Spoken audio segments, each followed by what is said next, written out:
So finally, and very happily, we have Dr. Vincenzo de Risi with us. Currently, he's a visiting scholar at the Max Planck Institute for the History of Science in Berlin. But more permanently, he's at the Centre National de la Recherche Scientifique in Paris. He graduated in philosophy and mathematics at the University of Rome and has a PhD in philosophy from the Scuola Normale Superiore in Pisa. And the title of his presentation today is From Substance to Function, the Structure of Space in Leibniz and Newton. Thank you very much. We have to step back a bit into the 17th century, and I would like to talk to you a bit about the Leibniz and Newton's conceptions of space, which were, as you know, very, very important and influential in shaping contemporary, well, modern in general, modern science and contemporary science, and most of all, our conceptions of space. Space in general, one could say, was an especially important topic, as you know, in the scientific revolution at large. I mean, there was no conception of space properly in antiquity, and it emerged very slowly in the Middle Ages and especially in Renaissance through a vast array of concurrent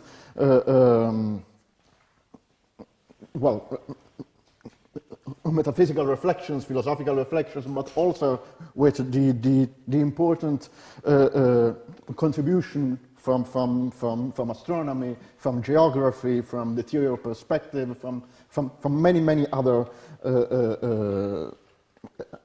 disciplines, and the emergence of such an important and new notion at the time of the scientific revolution was an important occasion to discuss philosophy and metaphysics in general. That is, since a notion of space was not present, in fact, in antiquity or in Aristotelian or Platonic philosophy, many philosophers and scientists in the Renaissance used this notion in order to try to overturn classical philosophy, Aristotelianism and scholasticism. So you find a lot of people that in the Renaissance is actually battling against classical and medieval philosophy, using space as the main tool and the main force of attack.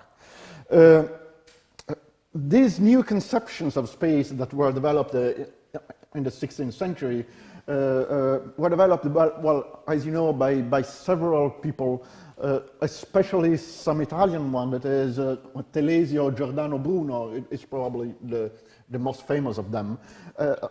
Another of them was this Francesco Patrizzi that I highlighted there, and I would like just to tell you something about him, for he was an important source for Newton. That is, this Francesco Patrizzi is a late Renaissance philosopher who wrote several books on the metaphysics of space and on geometry, because he connected, of course, these new conceptions of space with new conceptions of geometry. And he formulated, among the first, this conception of space as a three-dimensional infinite extension. And you find in his work a clear example of this very critical attitude against the traditional Aristotelianism.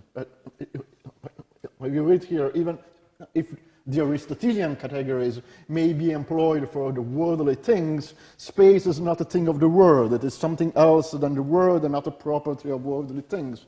It comes before anything which is a body or which is not a body or which is a substance or an accident.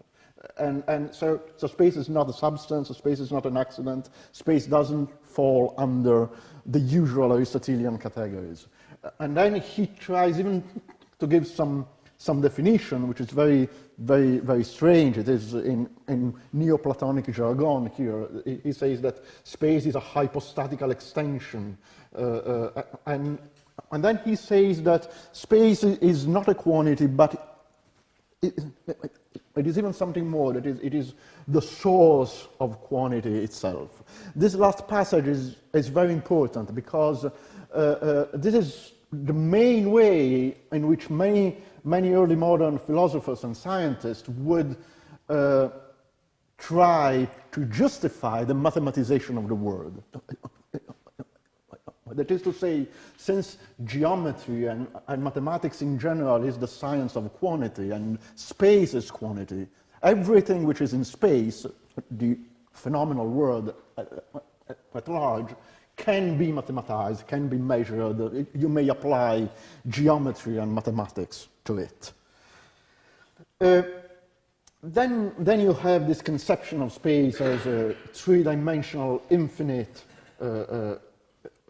extension that also was not there in antiquity. And then you have finally some very, very metaphysical connection between space and God and all things. That is, space is the first thing that God created in a sense, and there are several attributes of God that are very similar to the attributes of space itself. And Patrizzi concludes, as you see, that therefore all beings and all things above the beings are in space. That is, he uses this very important notion of space as the grounding of a new metaphysics. Now, even though this Patrizzi is not very well known today, he had a very important influence in the 17th century. And in fact, he had especially an important influence here in Britain, where a lot of philosophers and scientists, in fact, read and commented his works, and often also accepted several aspects of his views on space. The most important of these philosophers was Henry Moore, who developed a very complex new metaphysics of space that was largely drawing on Patrizzi. So you see here some quote by Henry Moore in which he again has this very metaphysical conception of space and approaches it to God himself. That is, when we shall have enumerated those names and titles appropriate to space, this infinite, immobile, extended entity will appear to be not only something real, but even something divine. And then he lists some names of space that are also the names of God, and concludes saying that the very God himself is called by the Kabbalist makom, that is, place or space. Now, this Henry Moore is especially important for our story because we do know that Newton read him, and that he was, in fact, largely influenced in his metaphysical views on space from this kind of passages that came from this late Renaissance tradition into the 17th century. So you find that in Newton's more metaphysical papers, like the De Gravitatione, and was missing here, he takes over several passages from these previous traditions. For instance, you read, perhaps now it may be expected that I should define extension as a substance or accident or else nothing at all. But by no means, for it has its own manner of existing, which is proper to it, and which fits neither substance nor accident. So you see here the same kind of criticism that Patrizzi or Bruno were making against classical Aristotelianism. And then you find also in the following passage that space is an affection of a being, just a being. No being exists or can exist which is not related to space in some way. And then he concludes, and hence it follows that space is a emanative effect of the first existing thing, for if any being whatsoever is posited, space is posited. So you have, again, a very metaphysical conception of space, in which, for Newton at least, it seems, well, it is called an emanative effect of God himself, and which is in fact the grounding of the whole physical world. What is important in Newton, of course, is that he could take this metaphysical view on space and employ them in order to ground a new physics. That is to say, he was able to employ this conception of space as something three-dimensional, infinite, and independent of bodies, and so on, in order to build on it his new physics. So, in the Principia, you have, of course, this very famous conception of an absolute space, and you find that even in his physical book, in his mathematical book, he sometimes mixed some metaphysical conceptions. So you find here God endures always and is present everywhere, and by existing always and everywhere, he constitutes duration and space, with, of course, much more physical and relevant for us conceptions of space, and so you have here this quotation of an absolute space that, of its own nature, without reference to anything external, always remains homogeneous and immovable, and so forth and so forth, and it is this homogeneity and this immovability of space, of course, that allows Newton to ground a mechanical science of things that move in space, so that movement can be measured, and the fact that space is for him, once again, quantity that allows to quantify motion and the effect of forces in space in his new mechanical philosophy. Now, if this is a very, very important tradition, there is nonetheless another one which is completely different, in fact, and which is the one in which Leibniz inscribes. Now, Leibniz comes, as I said, from a very different, not Neoplatonic tradition of studies, and in fact he arrived to his notion of space not much from metaphysical consideration and not even from physical considerations, but more through geometry and mathematics in general. We may briefly say that as a young man, Leibniz was still endorsing this kind of conception of space, so at some point he says, as you see, that space is almost more substantial than body, and so on. And this is the usual, if you want, way of representing space coming from the tradition of Patrizia and Moore. But then, even in these early writings, he says, I prove that a figure is a substance, or better than space is a substance, from the fact that every science is a science of a substance, as Aristotle had said, and geometry is a science. So in this very strange way to prove the substantiality of space, he was already referring to the fact that the main point of considering space is geometry. That is the fact that there is a science of space, which is geometry itself. In later years, he changed his mind, of course, on the fact that space is a substance or something substantial, and moved to another very new and, in fact, rather unprecedented theory of space.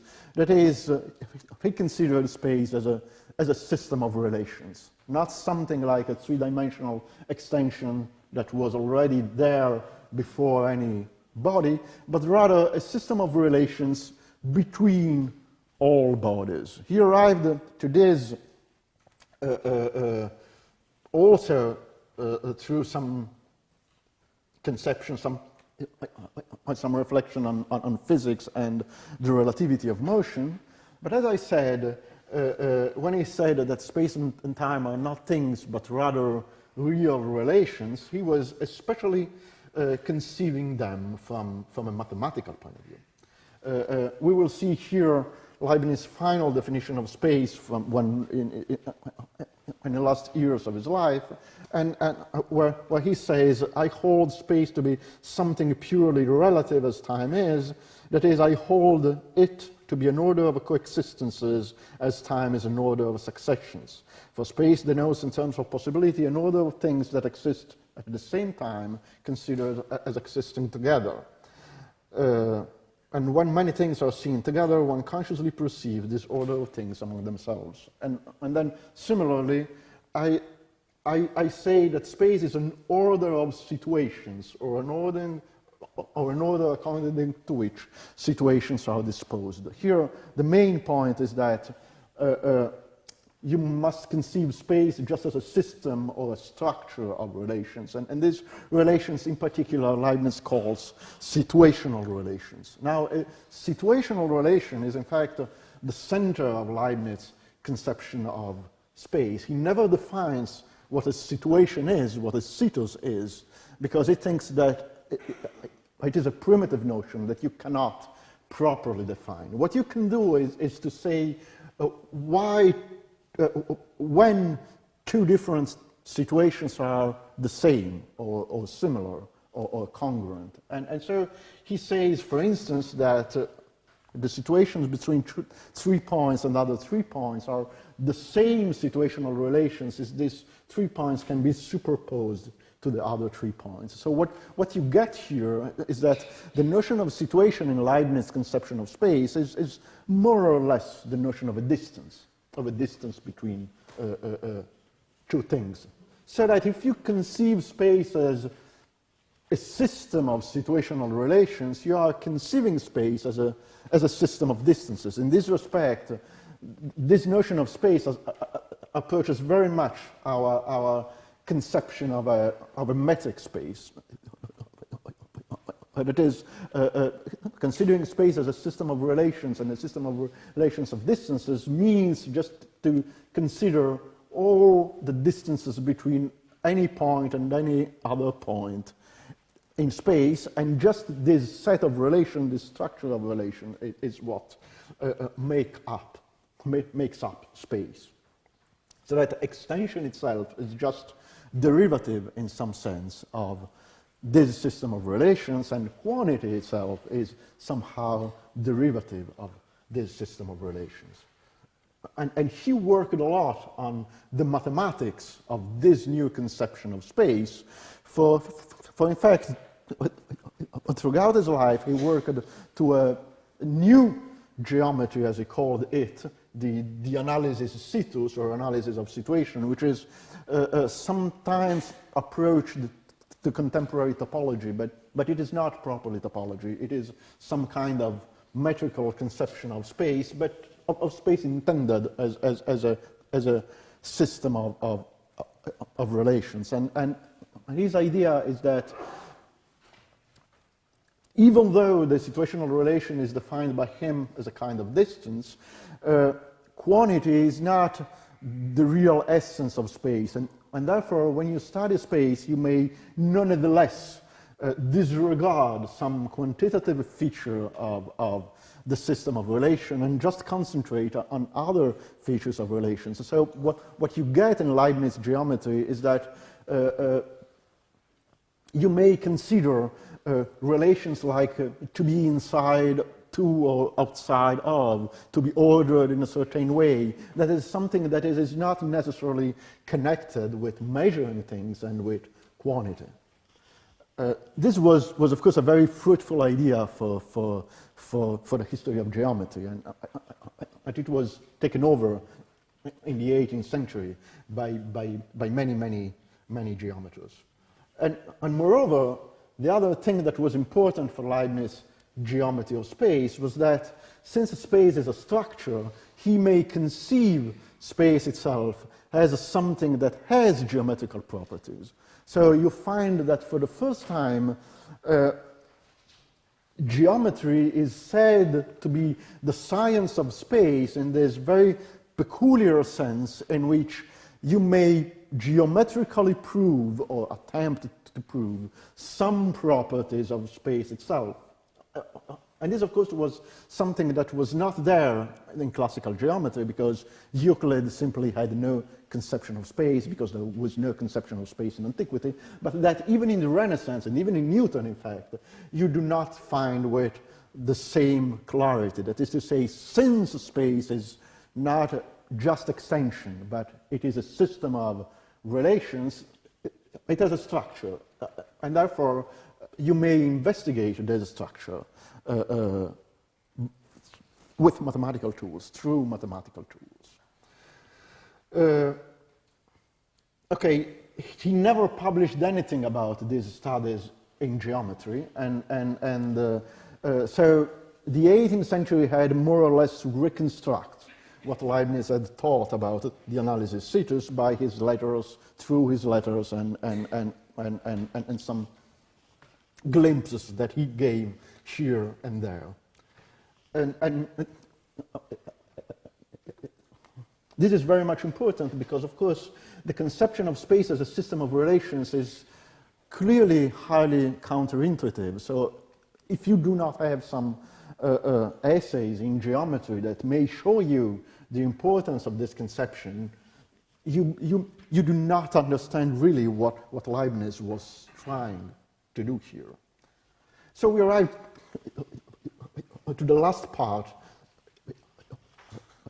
it is to say to the contact of these two different conceptions of space, the Newtonian one and the Leibnizian one. This happened in the last day, in the last year of Leibniz's life in 1715 in the famous Leibniz-Clark correspondence. This correspondence is a very, very important document in the history of thought. Leibniz at the time was quarreling very harshly with Newton about the priority of the discovery of the calculus, and from 1711 the two were engaged in a very harsh fight. Leibniz said about Newton to a friend who asked him to evaluate Newton's genius. He answered, "Il est mon rival, c'est tout dire." That is, he is the only one that could stand with me.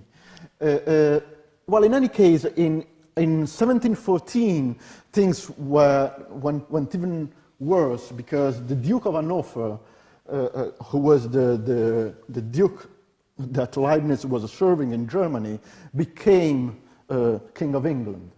And Leibniz, who was a very important figure in the Hanover court, seemed to have a very large influence on the new King George I.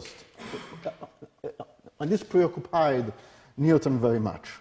The Princess of Wales was Carolina von Ansbach, a German Lutheran lady who had been a pupil of Leibniz and was a fervent Leibnizian, in fact. And this Carolina, in fact, gathered around her philosophers and scientists in London, and Newton was among them. And this produced further disputes and clashes, and also the fact that Carolina was a Lutheran was a further problem, in fact, because not only Newton, of course, was not a Lutheran, but he was suspected of heresy, in fact, in Britain. And when Carolina, for instance, nominated the new Archbishop of Canterbury, Newton was extremely afraid that some political or religious move could have been done, schemed by Leibniz behind the curtains against him. In 1715, in fact, Leibniz wrote a very harsh letter against Newton and British philosophy in general to his pupil Carolina, saying that the whole of British philosophy was impious, and especially the conception of space. It must be said that there is some confusion here because Leibniz was referring to Locke, and this is because Locke, in his main philosophical work, the essay, had written something very bad about the Catholics. And Leibniz was reading, however, not the work by Locke, but the French translation of this work. And the Frenchman who did this translation thought, well, to substitute Catholic with Lutheran every time. So that Leibniz was clearly shocked that Locke could have attacked the Lutherans in so many places. And so he was complaining with Carolina. Well, in any case, Newton felt to be attacked in his own country, and so he asked his disciple Samuel Clarke to reply to Leibniz's letters. And this important correspondence followed between Clarke and Leibniz, which was, however, a kind of correspondence between Newton and Leibniz, because we know, as a matter of fact, that Newton was writing several of the letters that Clarke was sending to Leibniz. We have found the drafts of this letter among Newton's papers, in fact. And there are a lot of questions in these letters, but space has a particular role. Leibniz is attacking Newton's two metaphysical conception of space. Since Leibniz was not arriving to his conception of space through metaphysics, but rather through geometry, he thought that this conception of space that connected it with God and everything is just fancy and really fantastic. So he says,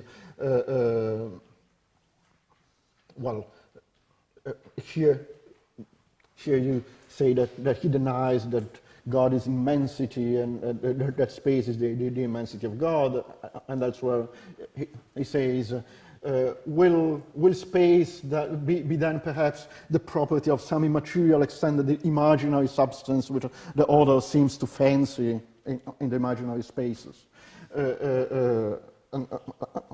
And so space belongs to the essence of God, but space has parts, therefore there would be parts in the essence of God, which is impossible. He's trying to push Newton and Leibniz towards metaphysics, towards theology, hoping possibly that they would say something that could not fit right with theology. Newton and Clarke, on their own hand, as I said, could not understand what Leibniz even meant in claiming that space was a system of situations. Because quantity, space and time are quantities, which situations and order are not. So this is the main objection for the mathematizability of the word. And then Leibniz said that space is the order of coexistence and time the order of successive existences. We have read it. I suppose he means that space is the order of coexistences in space and time the order of successive existences in time, or that space is space in space and time is time in time. So he could not just understand what Leibniz was meaning with that word, with that new conception of space. In the last letters, however, Clarke manages to bring physics to the fore. And here the debate is of course, much more on advantage side for Newton. Leibniz made a particular important example, very famous, to destroy absolute space. That is to say that the entire universe cannot be moved in space because, of course, there is not such thing as an absolute space in which the entire universe could move.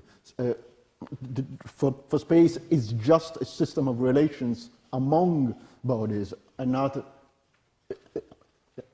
It is not conceivable to have any relation with something which is external to the universe itself. And Clarke replied that this is not the case, because two places, though exactly alike, are not the same place, and so the motional rest of the universe is something that may happen or may not happen. To this, Leibniz replied one more time that this is a highly metaphysical view, because of course if the entire universe is moving, say, inertially in one direction, you cannot detect this movement. And Leibniz said that I answer, motion does not indeed depend upon being observed, but it does depend upon being possible to be observed. There is no motion when there is no change that can be observed, and when there is no change that can be observed, there is no changes at all. This is a very important epistemological principle that would be taken over, quoting Leibniz several times in the 19th and the 20th century. But at that point, Clarke advanced his last argument, so to say, in his last letter, that is, yes, but think, for example, of a rotating universe. If you have a rotating universe, for you, this would be impossible because it would rotate with respect of absolute space, but we could detect it because of a centrifugal force. And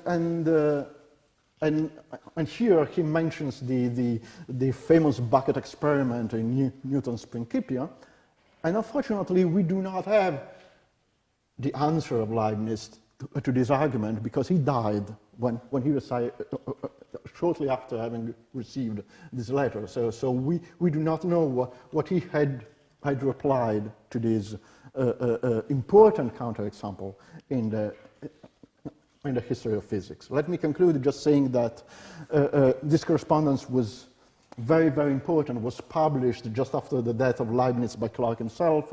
It went through several editions in the 18th century, and the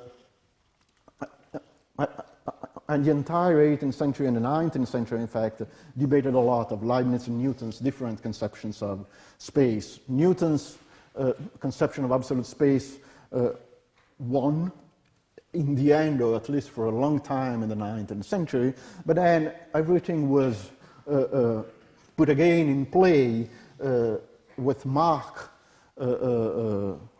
objection to Newton's conception of absolute space, when Mark explicitly called Leibniz in play, and again with Einstein's theory of relativity. In the 1920s, in fact, a lot of philosophers and even some physicists thought to view into Leibniz's conception of space as a system of relations, something that could fit better with relativity than Newtonian absolute space. Okay, thank you very much.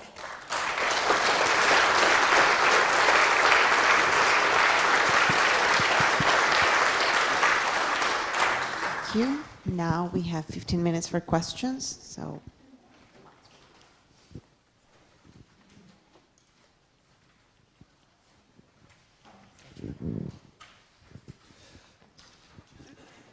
I know much of that story, but it was really very entertainingly presented. Thank you very much for that. Of course, you're aware that the debate is still very much alive today. Quantum mechanics is arguably still very dependent on the notion of some kind of absolute space-time, perhaps, or at least a space-time background. general theory of relativity, of course, sees space-time emerging as a dynamical variable of the theory. You put these two together and you have to make a decision as to whether you're going to be Leibniz or you're going to be Newton. Do you have any comments on the nature of this current debate in attempts to forge a quantum theory of gravity? Well, this is very hard, of course. Well, today, I mean, even general relativity it is not so clear that would be relative in some Machian sense, of course, as you know. I mean, there are many interpretations of general relativity that want it some kind of absolute framework for what I can say from a historical point of view is that when Leibniz's name was made for the first time in the 20s, mainly by Reichenbach, who wrote a very, very important paper on the theory of motion in Leibniz, comparing it with relativity. Historically, this was very ill-aimed. I mean, what Reichenbach attributed to Leibniz was in fact not Leibniz at all. So the entire debate of the relation of contemporary issues on absolute or relative space doesn't fit. I mean, it had a kind of a very bad start. So historically, it doesn't fit very much with this. And the further problem is that Leibniz accepted the idea of some true and absolute motion, which doesn't fit well with what we would regard as conception of relative space and relative time. But he thought that the two things could go together, that is, having a completely relative time, space-time, but nonetheless having true motions. And this is something that was further discussed also in the Leibniz-Clark correspondence. Leibniz claimed here, I grant that there is a difference between an absolute motion of a body and a mere relative change of its situation with respect of another body. And to this, Clark immediately replied, then you have considered everything. I mean, you cannot use absolute space anymore. But Leibniz, I mean, he had, himself some kind of metaphysics of space and some idealistic metaphysics of space by which he thought he could reconcile this and that. And this was entirely lost in the 20th century debate. So even assuming that Leibniz was a relativist in a Machian sense, is not completely right. I was just wondering, what did Einstein think? What did Einstein think with respect to the space-time? Whether he thought it was real or whether he thought it was just a relationship between points, and also with regard to what Einstein thought the whole argument had with respect to that. Sorry? The whole argument. I'm not really that familiar with it, but I know that Einstein had this argument about the a coordinate shift and whether there was a reality with respect to space-time, and the whole argument seems to fit into that somewhere, but I don't really fully appreciate the... Well, it is, the idea is that Leibniz wants to define space as an order of relations and an order of a particular kind of relation which is called a situs, that is a situation. But then he doesn't think that it is possible to give an explicit definition of what a situational relation is, because this would be for him a kind of primitive term that cannot be defined in terms of simpler concepts. But nonetheless, he says that we can characterize as somehow implicitly what a situation is by stating what does it mean to have the same situation for two bodies. And he says this is how we normally do in mathematics. Euclid, for instance, never defined what is a ratio between two magnitudes, but he defined what is a proportion. That is, what does it mean for two ratios to be equal? And this is enough for giving the entire theory.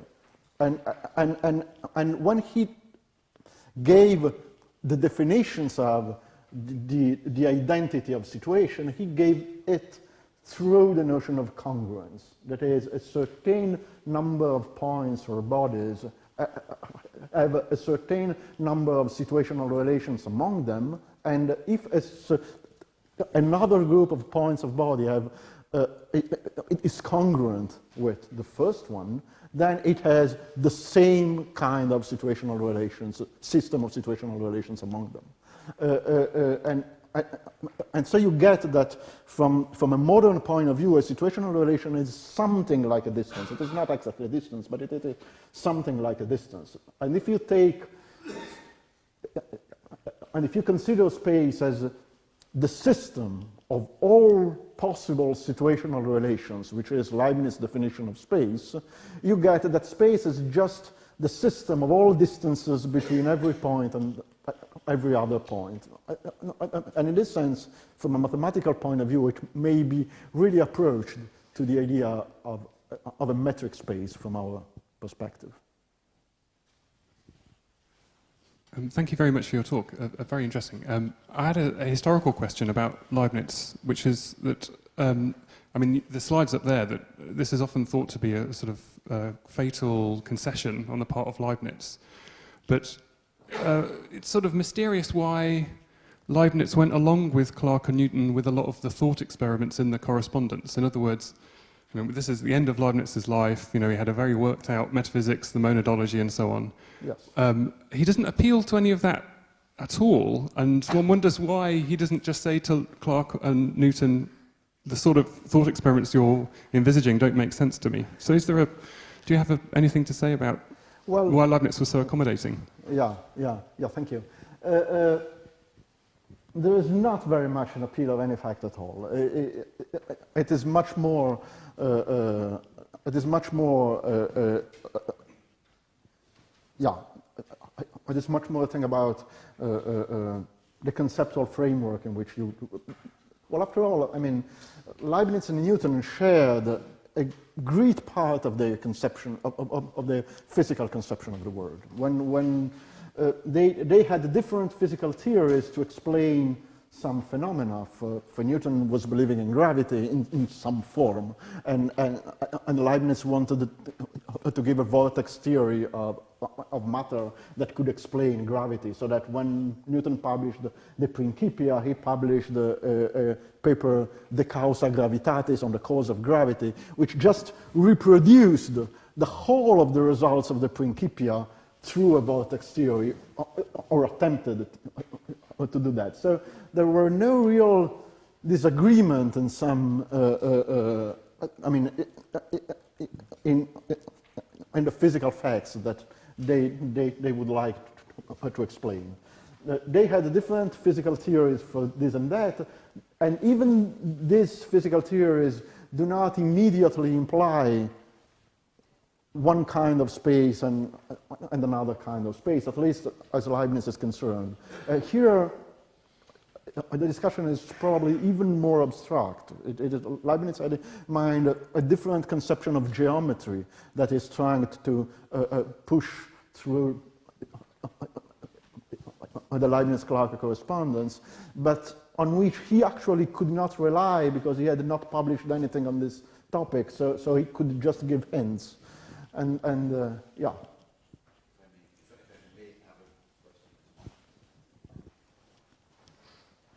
But I think, in a sense, for Newton, the physics was enough. Newton's? For Newton, the physics was enough. If the physics worked out according to his mathematical, yes, you know, that was his achievement, and for him it was, frankly, enough. He went a little bit further. For Leibniz, it was essential that the physics corresponded with a metaphysical, philosophical basis. Yes. Because he was much, you know, he was a physicist and a philosopher full-time, sort of. Yes, of course. Whereas Newton was a physicist, brilliant, brilliant mathematician, but the philosophy was sort of a side activity, not really but driving him as much. For Leibniz, he was only done if he could explain a physics Yes. or whatever as an expression of a rational universe created by God, and that final touch was essential for Leibniz to conclude that the job was done. Well, there is no doubt in any case, I mean, even though the discussion in the Leibniz-Clarke correspondence was not immediately physical, as I said, Clarke advanced the rotating bucket experiment at some point, and Leibniz did not reply to that. So, I mean, the correspondence was, in a sense, arriving just to the point in which some physical experiment could have decided it in some way, but actually it didn't go further. I mean, there was even a kind of continuation of the Leibniz-Clarke correspondence in the 18th century, because Clarke, of course, had the last word. So some Leibnizian published a new edition with a sixth letter by Leibniz written by one of them, a certain Tummig, and the British answered with a further letter written by someone else again. So this continued in the 18th century, but actually the topic, I mean, what appears to us the central topic of the centrifugal force was not touched again in this trend.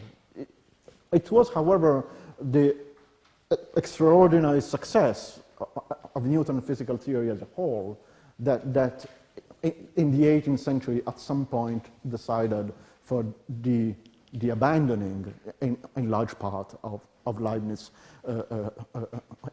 conception of space. But I would say that this was also connected to the fact that since those mathematical papers were not published, no one really realized, as Newton did not, why Leibniz in the end had embarked in this project. So he found, in a sense, no defense of his views.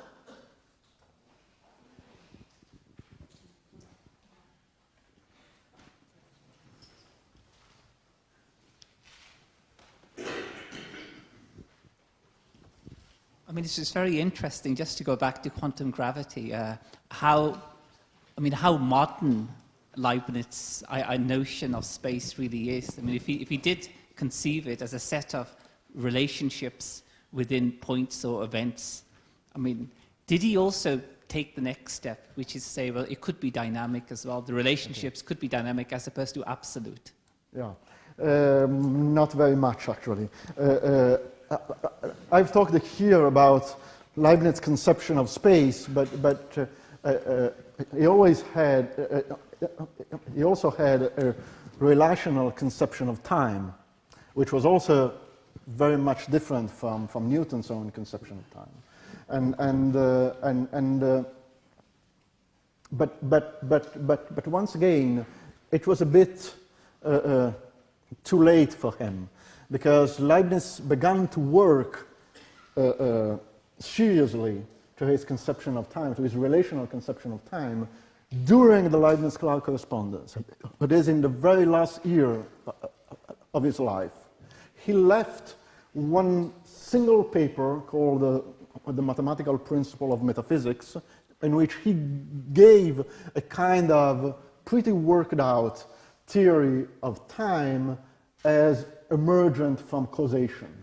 So this paper again was very much read and interpreted by Reichenbach in the 1920s, because once again it seemed that it fitted very well with the theory of relativity. But the fact is that Leibniz may have written or concluded this paper in August 1716, and he died in November 1716. So he just did not have any time to try to put this in contact with his physics and his dynamics. If you just read his papers on dynamics, there is not much on the notion of an event or or any meaningful connection or non-classical connection between space and time that may go in that direction, I'm afraid. Okay, well, thank you. That's all the time we have for questions. And please join me in thanking our... Thank you. Thank you very much.